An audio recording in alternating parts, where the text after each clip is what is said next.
महेश्वराय नमः। ॐ शम्भवे नमः। ॐ पिनाकिने नमः। ॐ शशिशेखराय नमः। ॐ वामदेवाय नमः।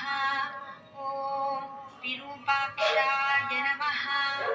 ॐ कपर्दिने नमः। ॐ नीललोहिताय नमः। ॐ शङ्कराय नमः। ॐ शूलपाणये नमः। ॐ खट्वाङ्गिने नमः। ॐ विष्णुवल्लभाय नमः। ॐ शिपिविष्टाय नमः। ॐ अम्बिकानाथाय नमः। ॐ श्रीकण्ठाय नमः। ॐ भक्तवत्सलाय नमः। ॐ भवाय नमः। ॐ शर्वाय नमः। ॐ त्रिलोकेशाय नमः। ॐ शितिकण्ठाय नमः। ॐ शिवप्रियाय नमः। ॐ उग्राय नमः। ॐ कपालिने नमः। ॐ कौमारये नमः। ॐ अन्धकासुरसूदनाय नमः। ॐ गङ्गाधराय नमः। ॐ ललाटाक्षाय नमः। ॐ कालकालाय नमः। ॐ कृपानिधये नमः। ॐ भीमाय नमः। ॐ परशुहस्ताय नमः। ॐ मृगपाणये नमः। ॐ जटाधराय नमः। ॐ कैलासवासिने नमः। ॐ कवचिने नमः। ॐ कठोराय नमः। ॐ त्रिपुरान्तकाय नमः। ॐ वृषाङ्काय नमः।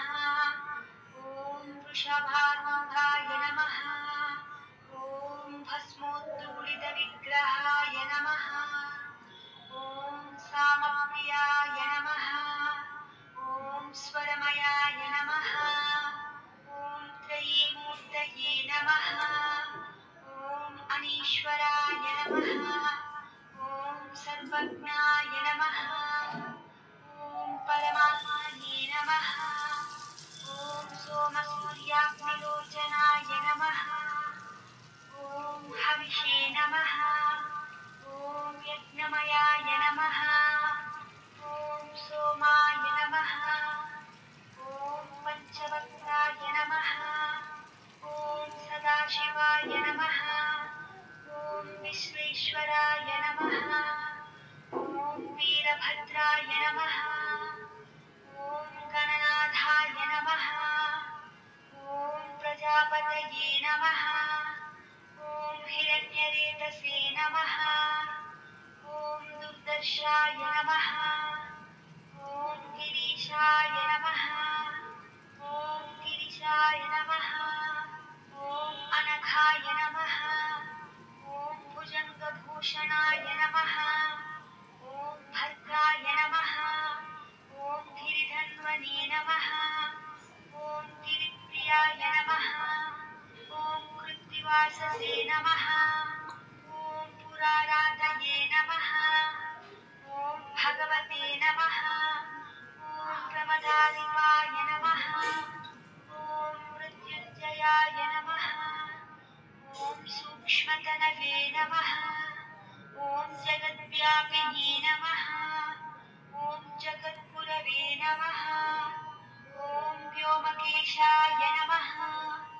ॐ महासेनजनकाय नमः। ॐ चारुविक्रमाय नमः। ॐ रुद्राय नमः। ॐ भूतपतये नमः। ॐ स्थानवे नमः। ॐ महिर्बुद्ध्याय नमः। ॐ दिगम्बराय नमः। ॐ अष्टमूर्तये नमः। ॐ अनेकात्मने नमः। ॐ स्वात्मिकाय नमः। ॐ शुद्धविग्रहाय नमः। ॐ शाश्वताय नमः। ॐ खण्डपरशवे नमः। ॐ अजाय नमः। ॐ पाशविमोचनाय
सहस्रनामा